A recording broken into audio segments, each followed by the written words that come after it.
Hey everybody, it's Alan Dietz here for ADSN, and we're at Concord Speedway this afternoon for the 15th annual North-South Shootout. Cars, as far as the eye can see, some of the best in short track racing. We're going to check out the past South Super Late models today. Stay tuned, it's going to be a good one.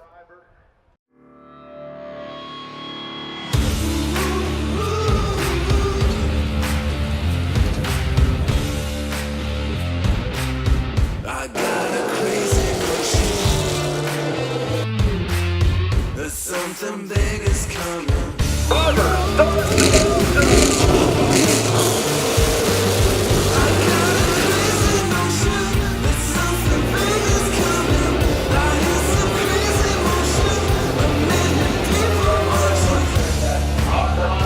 Hello everybody, and welcome to the 15th annual North-South Shootout here at Concord Speedway. Again, I'm Alan Dietz.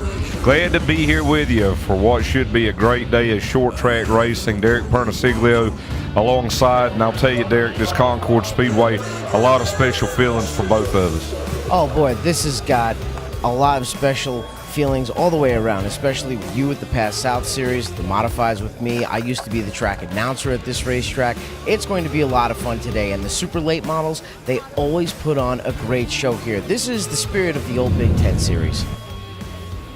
As we said, fans, glad to have you here with us for today's coverage on ADSN of the North-South Shootout. And Derek Pernissiglio, we're in the booth now, and boy, we have seen a lot of great races here at Concord Speedway, but it's like you touched on a little bit earlier. The Big Ten Series back in the day, the 90s, the early 2000s, you saw a lot of races here at Concord Speedway, and these past South Super Late models, that's really where they came about. They came from that original Big Ten Series. They did. I mean, we saw really great names like Rich Bickle, Freddie Query, Jack Sprague, and now we're seeing some of the rising stars in the sport like Spencer Davis and Christian Eckes. You know, you said at the top of it, we've seen great races here at Concord, but we're going to see a great race here today as well. And you've even got a guy in the field like Garrett Evans today.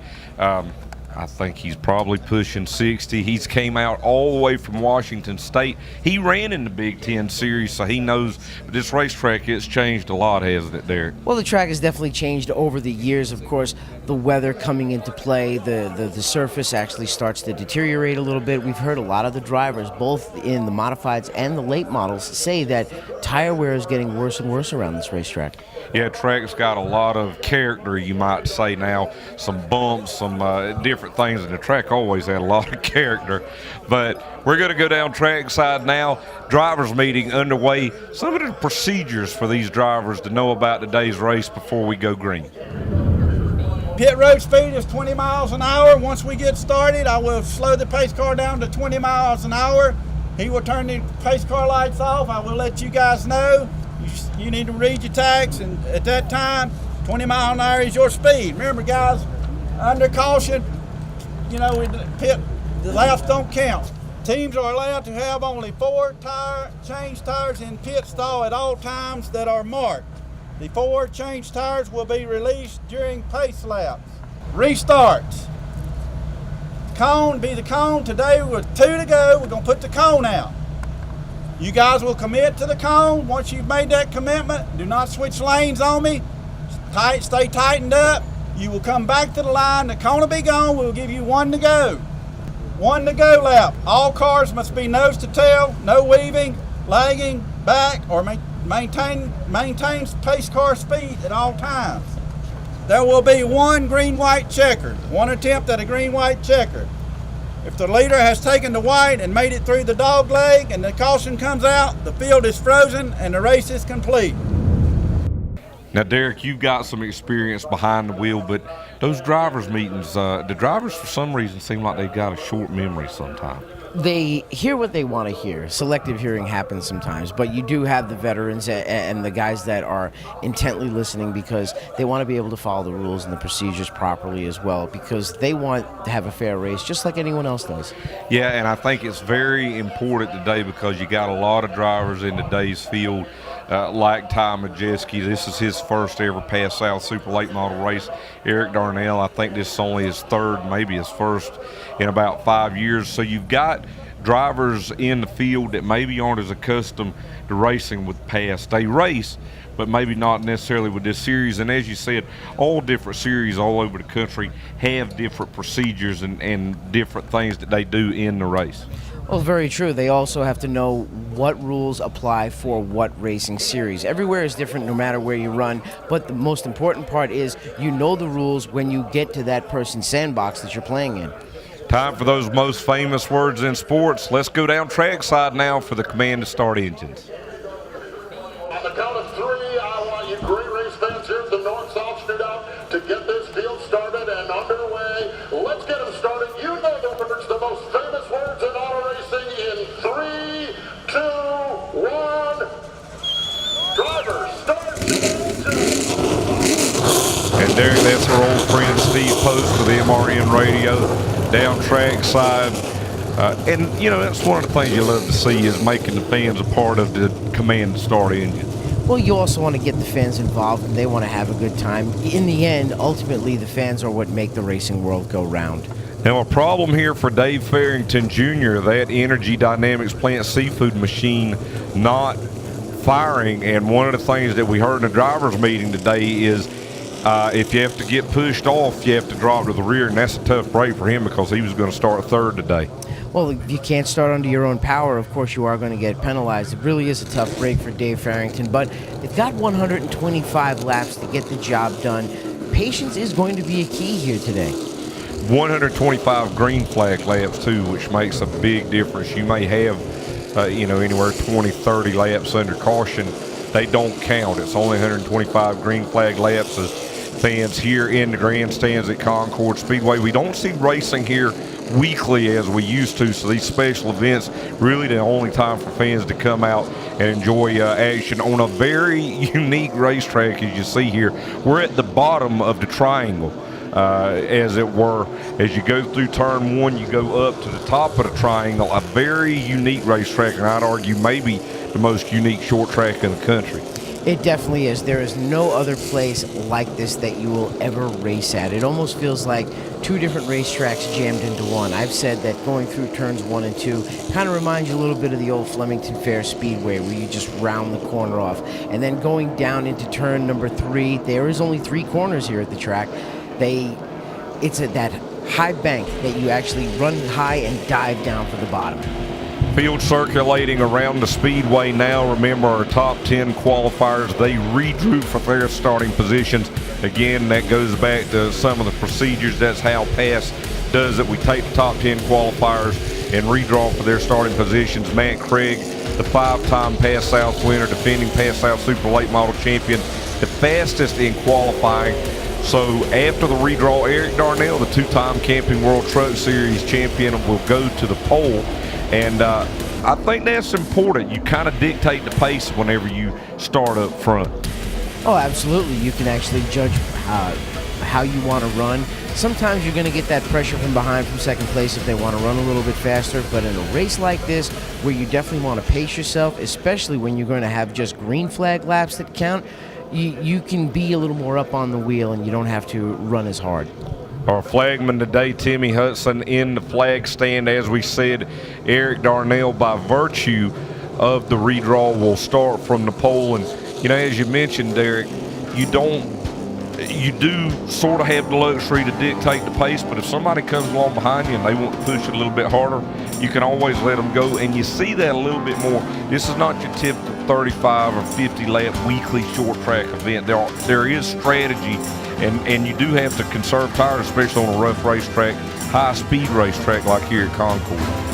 Tire conservation is going to be a key thing today. You have to be able to run fast enough to be able to stay ahead of the competition, but also conserve where you have some of that tire rubber life left in the car near the race, at the end of the race. We mentioned Matt Craig a little bit earlier. He was the fast qualifier here today. Matt Craig, he has had a heck of a last 2 years. He picked up 1 win last year en route to his first PASS South Super Late Model Championship. 5 wins this year, and he's on the verge of becoming the first 2-time PASS South Super Late Model champion. When you look at guys like, Jay Fogelman, Ryan Blaney, Preston Peltier, who have won this past South Super Late Model Championship. They only did it once. It's a pretty big accomplishment if Matt Craig can hold on here at Concord and then the next race at Hickory. Field gets the 1-to-go indication, and we'll be racing next time by here at the Concord Speedway. On the initial start in pass, they bring them down slowly, almost to the start-finish line, so you have to be on your toes there. After that, the flagman will always restart the race. If you jump a start, you get fined $500, and you have to give the spot up, and that's been a pretty good deterrent over the years. Well, that's the rule that you have to remember in the past South Super Late Models. If you get to the starter's box, it doesn't matter. What matters is when the starter throws the green. The starter starts the race. And as you see right there at the start-finish line, the green flag waves. Eric Darnell, your quick or starting on the pole in that 7-car. Chad McCumbee alongside a couple of drivers who used to race in the NASCAR Camping World Truck Series against one another, battling here on the short track at Concord. Eric Darnell going to lead lap number 1 into turn 1. Chad McCumbee will settle into second. Quick battle now for third. Jared Irvin in the 28 had a peek to the inside of Matt Craig. You know, one of the cool things about the past South Super Late Models is you've seen the guys that have come through the NASCAR ranks, and then this gives them a home to race in. Then you also see the guys that are trying to work their way up through the ranks as well. Guys like Spencer Davis, Christian Eckes, Christopher Bell ran the past South Super Late Models, and now look at him. He's racing in the Xfinity Series and has a full-time ride for next season. Eric Darnell, your leader, down into turn number 1. Mentioned it a little bit earlier. Able to dictate the pace, and right now it doesn't look like Chad McCumbee in that car number 16 in any hurry to try and get around him just yet. Well, no, you really don't want to put any pressure on the car or each other, nor do you want to put any pressure on the tires. You want to just fall into a pace, find your spot right now, run some laps, see what the car feels like and where it's going to go for later in the run. Now Matt Craig has joined that battle for the lead. A trio of Chevrolets at the front of the field. 5 laps into it here at Concord Speedway.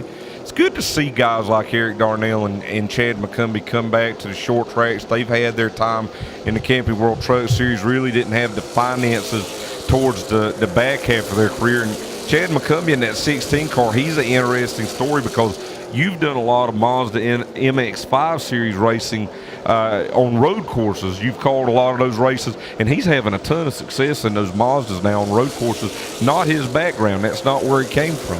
No, not really his background, but he is having fun. And those Mazda MX-5 Cup races, what makes them fun is that they are a spec racing series. The SCCA keeps those rules really tight.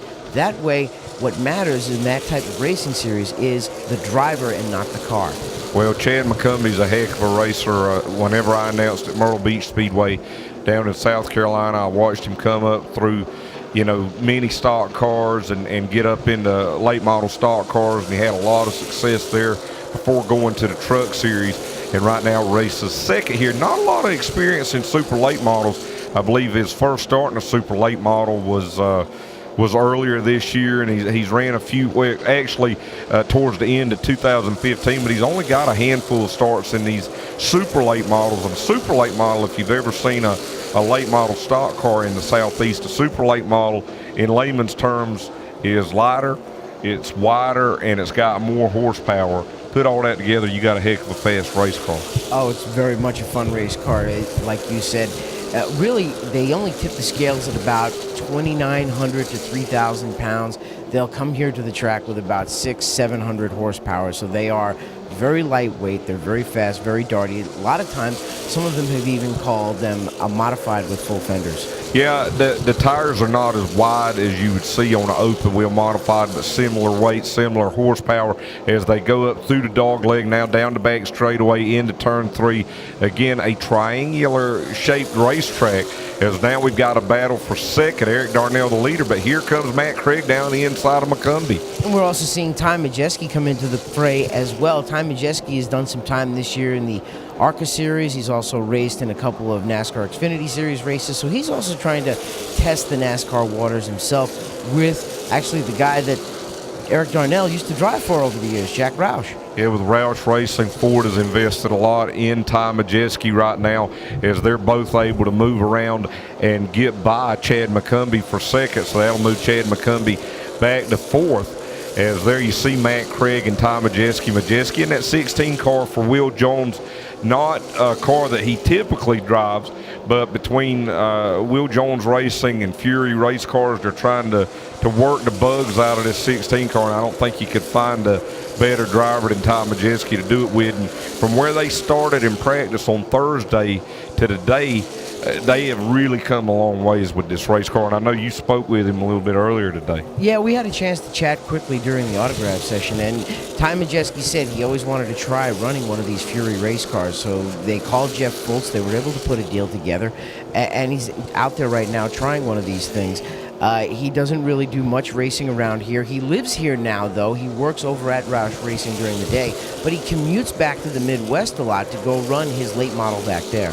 Well, I hope in 2018 we'll get to see him race a lot more here in the Southeast. You know, should he not have a full-time Xfinity Series ride, which there's a good chance he has. But right now, Eric Darnell in that 7 car, he is pretty much dominated this race so far here in the early going. Yeah, so far Darnell's had the dominant car right now, but we are very early in the race. People aren't really pushing the issue right now. You're probably running at about 70 or 80%. That way you don't wear the tires out or the rest of the car, mind you. As of right now, Darnell's got a nice smooth pace that he's setting. This racetrack, you have to be smooth around. It's like a roller coaster. No 3 corners are the same, so you have to get into a good rhythm where you can just be able to run some nice, smooth, decent laps, but also keep your competition behind you. And you really, whenever you go into that dog leg over on the back straightaway, you go down into the corner, literally. You go down into the corner, and then you come back up. And I'll tell you, going down that back straightaway into turn 3 at Concord, those cars are hauling. You can't necessarily tell it as good with the TV cameras, but where those campers are outside of turn 3 there, man, if you go stand down there, they are hauling the mail going into turn 3. Oh, it's one of the fastest short tracks on the East Coast. And right about there where Eric Darnell hits the scoreboard, you want to be right back to the floor. You want to keep flooring it all the way through the dog leg down the back straightaway until you get to the entrance of turn number 3, and then you roll out of the throttle. And for that distance, that's a long time being in the throttle full bore around this half-mile track.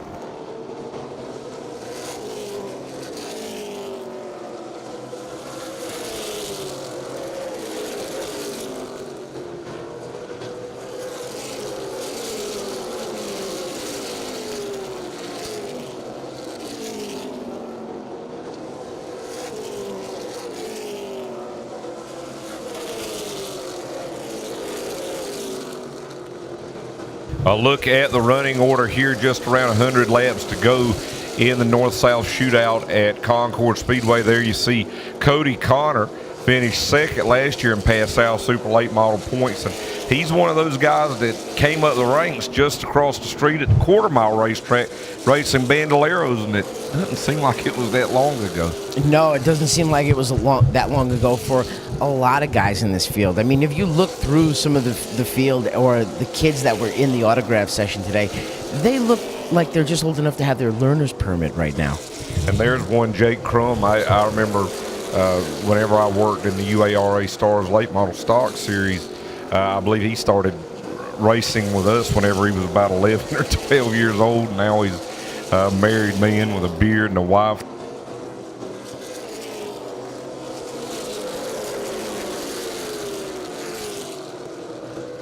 There you see the 28 of Jared Irvin, and boy, does that paint scheme bring back memories. It really does, but the cool thing about seeing some of these guys, too, we've also seen them do racing in other forms of NASCAR's ranks in ARCA. We've seen Jake Crum in the Truck Series. We've also seen Chad McCumbee run in ARCA. Right there, Jared Irvin ran earlier this year in the NASCAR K&N Pro Series. So it's not just the Pass South Series where you see these guys, but the great part about the Pass South Series is, number one, it's where you'll see these guys coming up through the ranks, and it's also where you see the guys return to when they want to do some really great short track racing. Sharp-looking car number 4 there out of Georgia. That's Kyle McCallum, and Kyle, the Pro Late Model champion this year down at Watermelon Capital Speedway. That's down in South Georgia, and he's running more super late model races. Right now, the 13 car Wes Burton getting lapped by the 55 of Spencer Davis. Spencer Davis, another very talented driver, a driver that we've seen actually do time in open wheel modifieds. He's also ran the Xfinity Series this year and has won NASCAR K&N Pro Series win to his credit. And there's also another driver we should be keeping an eye on, that number 15 machine of Christian Eckes, who most recently won the Snowball Derby. Yeah, and Christian Eckes, you're definitely going to hear a lot about him in the coming year. I think he's going to run full-time ARCA in 2018. Chad McCumbee in that 16 car. Now, he's slid back a little bit. He's back about 5th or 6th right now after running second earlier. I wouldn't put a lot of stock into that, though. Yeah, the car could be struggling a little bit with the setup, but right now those guys in front of him, too, on the opposite end of the spectrum, could be running a little bit faster pace than he wants to. And you also have to remember, too, he could be just riding right now. He could really feel the car, know what he has to work with, and know that you don't need to push the issue just yet. And sometimes you let those guys run out in front of you, and they'll come back to you. A good deal of practice on Thursday and Friday here at Concord Speedway. Some drivers were able to get a lot of laps in practice here. With 41 laps completed, Eric Darnell continues to lead over Matt Craig and Ty Majeski. As there you see Darnell, and he's got a pretty comfortable lead. I mean, it's 5 car lengths, and whenever I say comfortable, not in any threat right now from behind. He's got some lap cars about 10 car lengths up in front of him. Setting a good pace right now, not in a hurry, and trying to protect that car as much as he can here in the first half of the North-South Shootout. It's setting a good pace, definitely, but sometimes you have to remember, even if you are running out front, you don't want to push the car too hard. You can run the possibility of burning the car up. We saw him get the car a little bit sideways a few times in turn number 3. As he comes up right there, he gets it sideways again. The car steps out a little bit. Sometimes you do that a couple laps in a row, and you overheat the tires or you aggravate them, and then they just never come back to you. Field circulating right now, and, you know, we're nearing the halfway mark here at Concord and still have not seen a caution. And there it is. Actually, the caution is waving here for the first time this afternoon, and I'd say that is pretty welcome for a lot of these teams, because yes, they're not going to be able to come in and change tires. You can swap tires, you can move them around, you can make adjustments, you can do a lot of things to try to improve the handling, except change the tires. Well, they only get a set amount of tires throughout the course of the race. The reason why they do that, too, is to keep the cost down. They also want to try to make it as affordable as possible so you can get more of a car count. But we have Jared Irvin on pit road right now. Looks like he's taking an air pressure adjustment. And, you know, I spoke to Jared before the race, and I said, how do you think the car is going to be today? And he said, I'm not really sure. You know, he said the car was fast in qualifying trim, but we just made short runs. This is a new race car out of the Hampke shops, and he said we really don't know what it's going to be like on a long run, so they're going to come in. They made an air pressure adjustment there on the left rear. Also saw him making an air pressure adjustment on the right rear as we work this caution right now. Just shy halfway, Eric Darnell, your leader, over Matt Craig and Ty Majeski here. And you'll see the 15 car there of Roy Hayes out of Mill Village, Pennsylvania. There's a lucky dog rule, so he'll get the pull up, he'll get the free pass, and that'll put him back on the lead lap. Yeah, he can't pass the pace car just yet. When there's the 1 to go signal, then he can roll past the pace car and catch up to the tail end of the lead line. And he also is not able to pit here, so the cars that pit, they'll be able to come in and they'll come back out. As you said, he'll get the free pass after the 1 to go indication. That puts him back behind the cars that actually pitted and doesn't give him an unfair advantage over those guys. And there shouldn't be. You know, the advantage for him is that he's getting the free pass and getting a lap back. He shouldn't be able to get ahead of cars that are making pit stops now that we're on the lead lap. So that's why we see that. We take it a little bit further back. Christian Eckes in 4th. Chad McCumbee right now rising 5th. Cody Connor in 6th as we get the 1 to go indication, and we'll be back racing here in just a moment. This is really the part of the race, too, where drivers are trying to figure out where they can capitalize and pick up spots. It's a lot easier to pick up spots on the restarts because everybody is bunched back up. On the other end of that, it's also easy to lose spots. And, you know, part of the strategy for these teams are, especially for the ones conserving and trying not to put too much pressure on their tires is that they're going to get 1, 2. You don't know how many cautions, but you're going to get a caution to be able to close that gap. As we've got a restart here, the leaders go down into turn number 1. Darnell up the racetrack. He gets into Craig, and look at Majeski making that move from third. He's going to take the lead into turn 3. Just that little bit of contact broke the leader's momentum, and that's what allowed the door to open for Ty Majeski to step on through. Now he has a clear track in front of him, but they've also left the inside line open for Christian Eckes. And the real big loser there is the 54, Matt Craig. He restarted in second. Looks like Eckes is going to be able to get by him. So Craig is going to go back to fourth as we see Darnell kick it out sideways again out of turn number 3. And, you know, it really tightens up. It narrows there out of turn 1 before you go down into that short chute.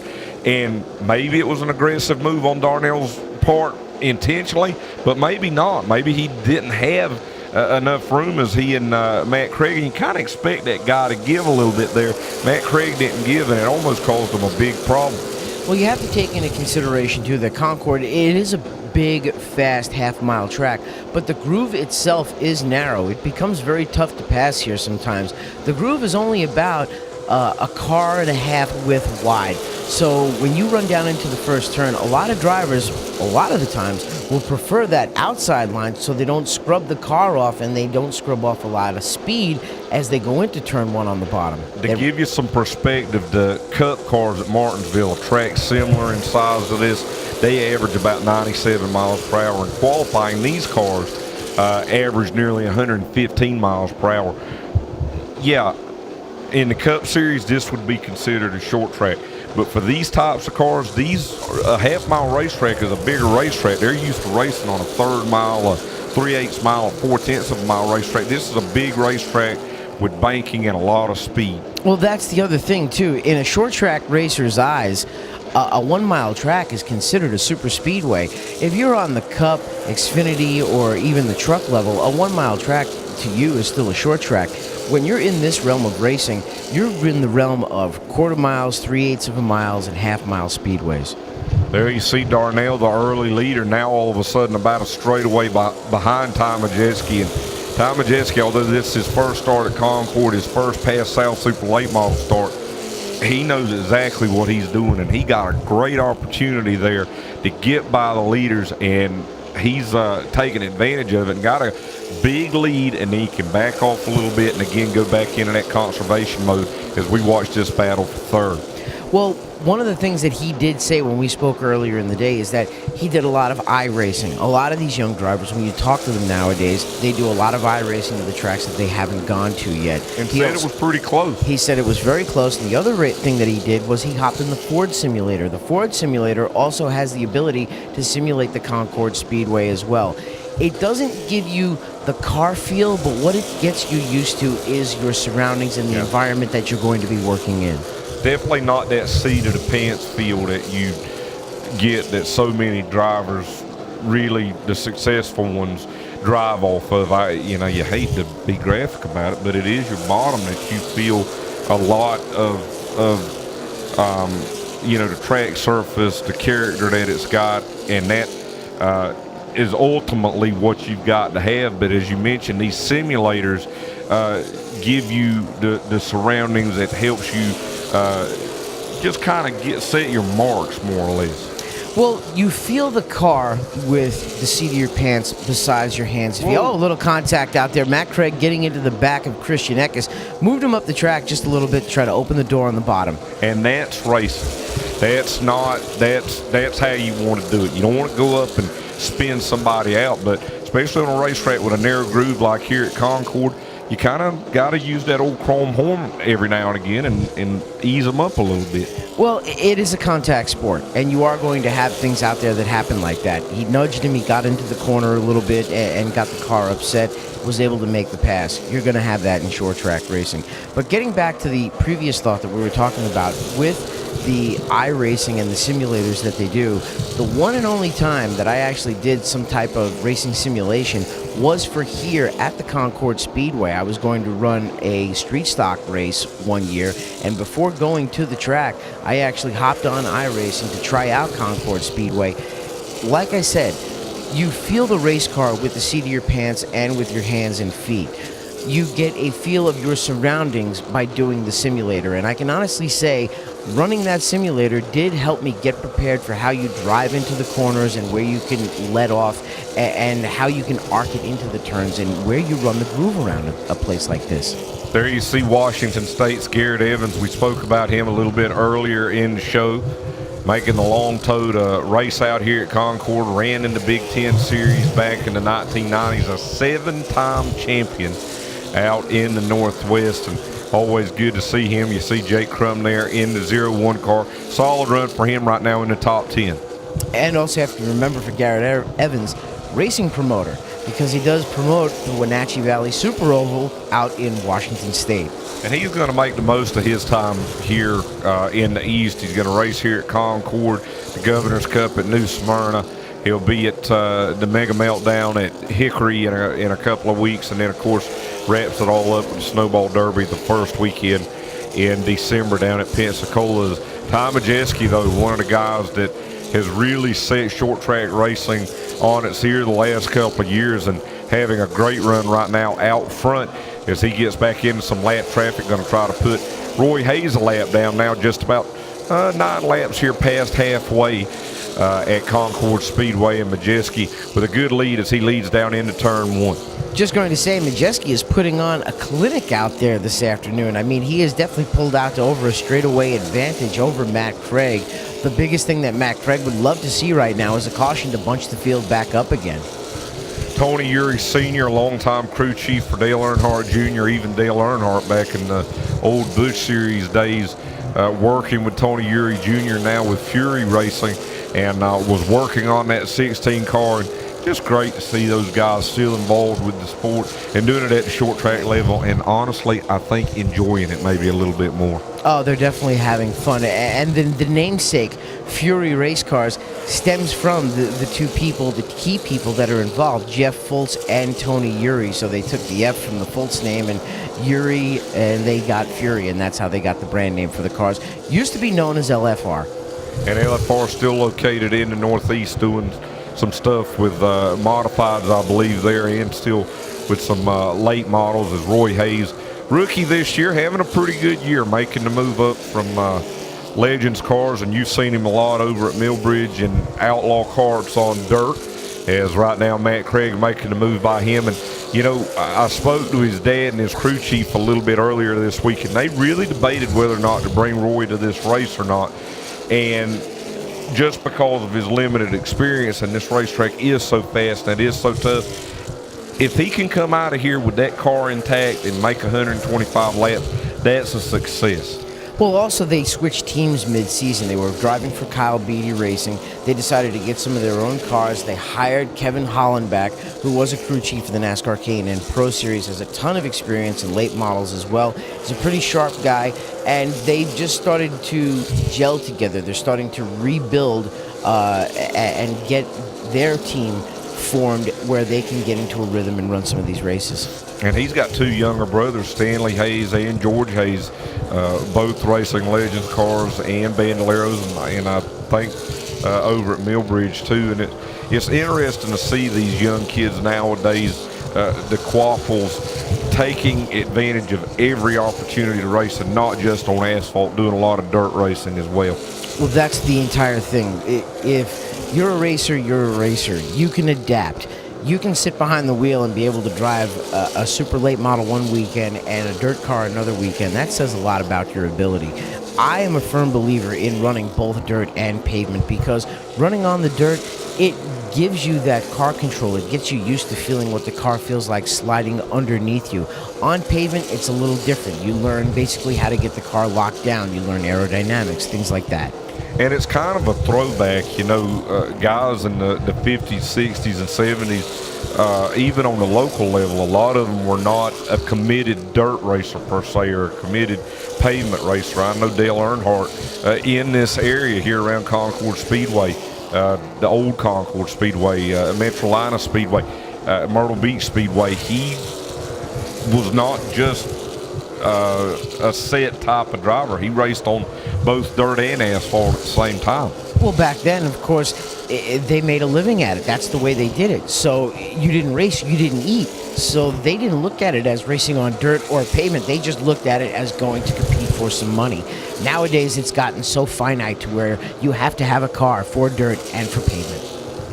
There you see a look at the running order as we get down to it now here with just around 40 laps to go. Matt Craig has made his way back up to second spot now as this crowd watches on. But now as you see 88 laps completed, make it 89. Just 36 laps to go, and these guys have got a huge deficit right now to Ty Majeski. They're going to need some help. Well, we've seen long green flag runs so far. We've only had, oh, there we go. There's the caution we were talking about. And I just looked up there. Christian Eckes in that 15 car was running third. He and Spencer Davis racing hard for that spot. They made a little bit of contact going into turn one, and that's all it took. Eckes, as he overcorrected, the car went hard to the outside wall, and I know right now we're hearing from race control it looks like Spencer Davis may be penalized for that. I don't think it was intentional, but he did assist him to get into the wall. I think they're going to put him at the rear. Well, the good part is, too, is we're seeing the driver move around inside the car, so he's okay. And that was a hard lick.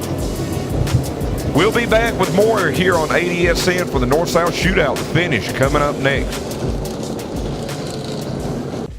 We're talking about sports on We're talking about sports at ADSN. I don't know how to say that. We're talking about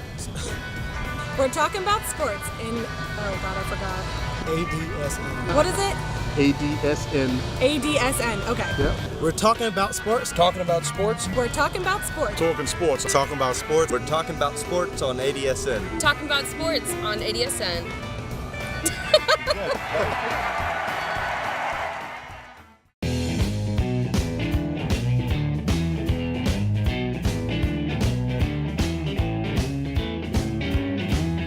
We're back at Concord Speedway here for the 15th annual North-South Shootout. I'm Alan Dietz, Derek Pernissiglio alongside. 35 laps to go, and the fans are keeping updated on Race Monitor, right? That's what she's doing. Either that or social media. You know, we've got fans that are, you know, on their cell phones and they're posting where they're at or they're tweeting. So, you know, the social media portion of auto racing is not going away anytime soon. And good to see the kids out as well here at Concord Speedway. Ty Majeski, Matt Craig up on the front row. A few drivers making pit stops as we get set for this restart. Looks like Chad McCumbee back in third, Eric Darnell in fourth, and Cody Connor in fifth as we get ready to come back to green. And a big problem there as the green flag waves. Matt Craig going to take the lead going into turn one, but it looked like Majeski asleep at the wheel. He's back all the way to fourth. Yeah, Majeski got a terrible restart as they were coming back to the restart box. Matt Craig really was on it, and he was able to take off, and Majeski lost a couple of positions out there. And I tell you, it makes me wonder, with this being Ty Majeski's first pass-out start, how accustomed to the restart procedures he is at a lot of racetracks. The driver starting P1, whether it's on the inside or the outside, dictates the start. And as we mentioned a little bit earlier, that's not the case in pass. It's always the flagman. And I think Ty Majeski might have been caught off guard there.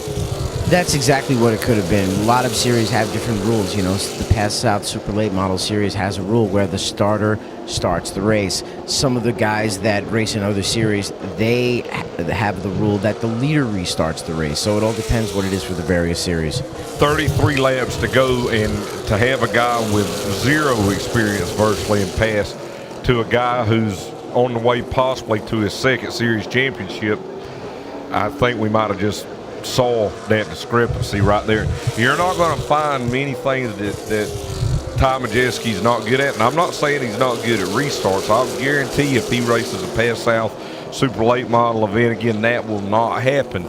But in this particular instance, it did, and he's definitely paid for it as he lost a lot of spots there. But man, this is not what the field wanted to see Matt Craig up front here in the late going.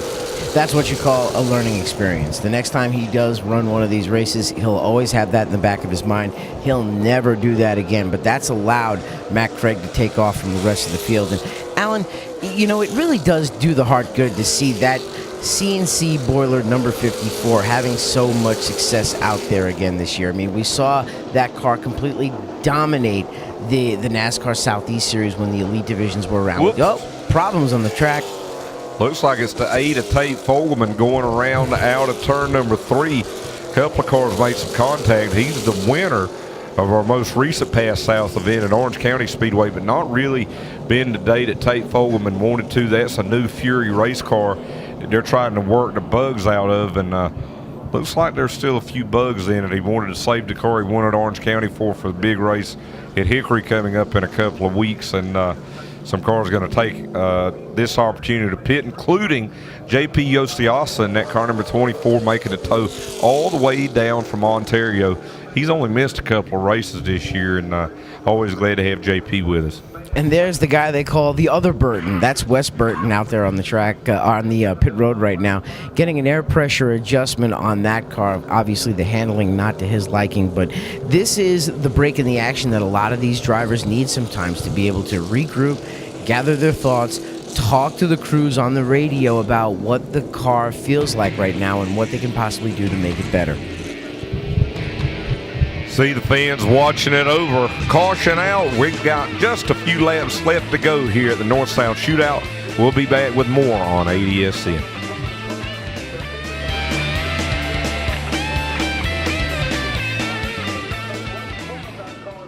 What time is it? What time is it? Get ready for a new experience. We're talking about sports on ADSN. This is kind of the nitty-gritty where they're doing all the dirty work and getting ready for the season. So let's just put that out there to begin with. With Kevin Casey, Reggie Walker, Mike Pacheco, John Tobias. Tune in each week, and the Talking About Sports experience will blow you away. I was wondering if a bowl of soup came with that hat that you were wearing. I got some shorts though. Back here at the Concord Speedway, lots of smiles as we get set for the finish of the 15th annual North-South Shootout for the Pass South Super Late Models. Flagman Timmy Hudson gives the field the 1 to go indication. Alan Dietz here alongside Derek Pernasiglio as the fans having a good time this afternoon here at Concord, Derek. And that's what it's all about. The fans have to have a good time. That's how you keep them coming back to great events like this. See the spotters there in the spotters stand as the green flag waves again, and we talked about it, Derek. Tom Majeski, no problem that time on that restart. Made his way back up to second, but Craig able to get the advantage as they work down the back straightaway into turn 3. Yeah, Ty Majeski definitely learned from that previous restart. He's not trying to let Matt Craig get away from him anytime soon, but Matt Craig has got a very, very strong car, especially after that restart when the tires cooled down, and it looks like he may be the class of the field right now. Ty Majeski is good. Matt Craig just looks to be a little bit better. And I was watching the lap times during that last green flag run once Tom Majeski got back up to second, and they were going back and forth trading fast laps, but they were within, a couple of hundredths of one another.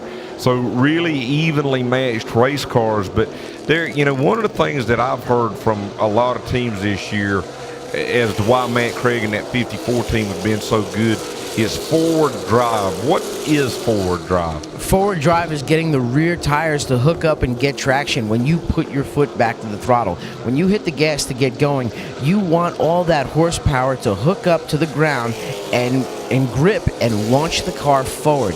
You don't want to get wheel spin where you can just start basically spinning your wheels and going nowhere. And it looks like Jake Crumman, that 0-1 car, has got the forward drive. He and Cody Connor both able to get around Cole James. But in Cole James' defense in that red car, number 15, that's a pro late model type race car. In other words, that car does not have as much horsepower, only about 425 horsepower compared to the 600, 630 horsepower that the super late models have got. I think the reasoning behind coming out this weekend for Colt James, besides a lot of experience here at Concord Speedway, is that, those crate engine cars are not going to be as tough on tires, but whenever it gets down to horsepower, you see definitely at a horsepower disadvantage compared to the cars with bigger engines. Well, one of the areas that they were hoping for was to be there later in the run. Colt James, very talented racer. He's actually won here before at the Concord Speedway. He's very competitive. He knows this track very well, too, and he knows how to set up for it. So they were coming here with that Pro Late Model motor in it, which is a crate engine, like you said, essentially. It's a super late model all the way through except for the power plant. But they were thinking that the less horsepower wouldn't eat the tires up. Plus, when they run that crate engine, they get a weight break, too. Less pounds of the car also means less weight on the tires, which also gives it less of a chance of chewing them up.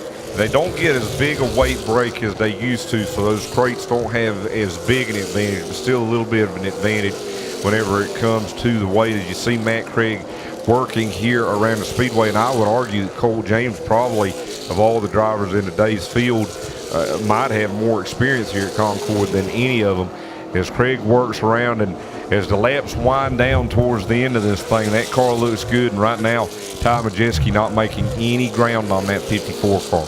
No, right now, Matt Craig really is just running smooth, and I'm sure the spotter is telling him on the radio, just keep running smooth, keep running the laps that you're running, is probably just calling out the lap times each lap that he's running out there on the track, just to make sure that he stays consistent. Just 11 laps to go. Matt Craig, the leader over that 16 car, Ty Majeski. Spencer Davis, a good run for him in that Bonsus Toyota. He's made his way back up to third after that contact with Christian Eckes a little bit earlier, sent him to the rear, but I think it actually worked out here with 10 laps to go because he was able to come in under that caution that he got penalized, and they made some wholesale adjustments on that 55 car that looks like it has it going the right way now. And that is the genius of Bonsus. Bonsus, a former ASA National Championship crew chief, was the director of competition over at Kyle Busch Motorsports for a while, helped them get their NASCAR Xfinity Series program off the ground. And that just goes to show you the experience and the knowledge that Bonsus has.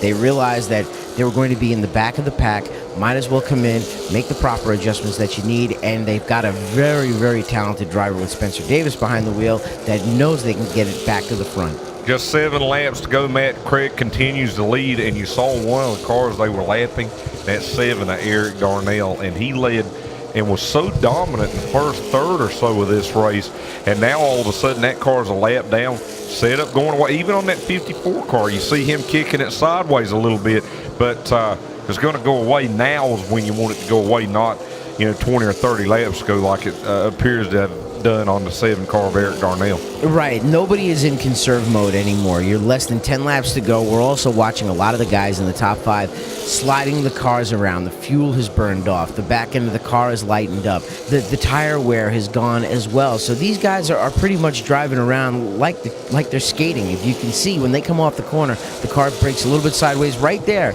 As you saw Matt Craig come off the corner, try to get back into the throttle. He couldn't get back into it as hard because the car started to get loose. Just a couple of laps to go for Matt Craig as he works down the back straightaway on the cusp possibly of his second Pass-South Super Late Model Championship, the white flag in the air. And Derek, it's been a great day for that young man out of Kannapolis. He's putting it on cruise control right now as he goes past West Burton. All he's got to do is just get through these final 2 corners. Bring it home, Alan. Here comes Matt Craig out of turn number 3, checkered flag in the air, 6th win on 2017. That breaks a tie between himself and Kyle Grissom and Ben Rowe, who had each won 5 races. That was the most all-time in a single season in Pass-South. Now Matt Craig with his 6th win, and he looks very well headed on in that second championship and ready to make some more history. I was just going to say, it looks like a shoe-in for the championship going into the next race. So as it looks right now, going through the results, Matt Craig wins the race with Ty Majeski second, Spencer Davis third, Jay Crum and Chad McCumbee, Allen, will round out your top 5. Roy Hayes, he did exactly what we mentioned a little bit earlier. He completed all the laps. He'll finish in 8th. Got experience here at Concord Speedway. We'll be back with our winner, Matt Craig, here on ADSN after this break. We're talking about sports on AM. We're talking about sports at ADSN. I don't know how to say that. We're talking about sports in, oh God, I forgot. ADSN. What is it? ADSN. ADSN, okay. Yep. We're talking about sports. Talking about sports. We're talking about sports. Talking sports. Talking about sports. We're talking about sports on ADSN. Talking about sports on ADSN.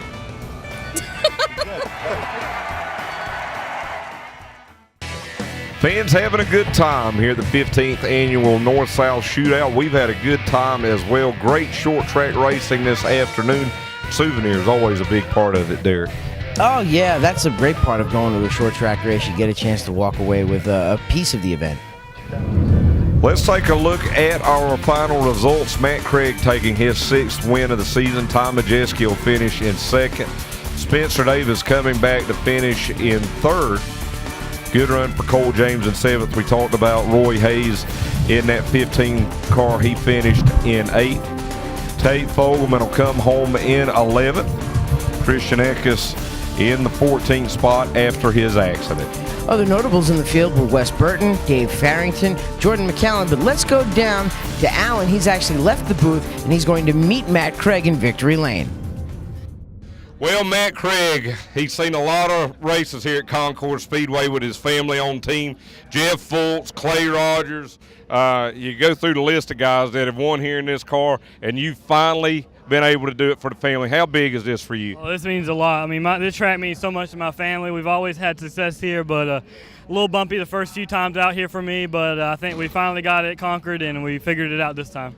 What does it mean looking to go to Hickory and more than likely be the first guy to win 2 championships in this series? You've seen Ryan Blaney and Ben Rowe and so many guys come through here, and they couldn't win 2. Jay Fogelman, but it looks like you're on the threshold. Yeah, I mean, we had a phenomenal year. Our car's been so good.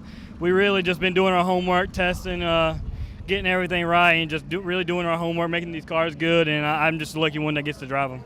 Matt Craig, the winner this afternoon here at North-South Shootout at Concord Speedway. Thanks, Alan. And once again, looking back through the results, Matt Craig, Ty Majeski, Spencer Davis, they were your top 3. Jake Crum, Chad McCumbee, they rounded out your top 5. Other notables throughout the field as Alan makes his way back up into the booth. Tate Fogelman, we saw him draw one of the cautions. Kyle McCallum, 13th. Christian Eckes, who was the cause of one of those cautions, would finish right behind him in the 14th spot.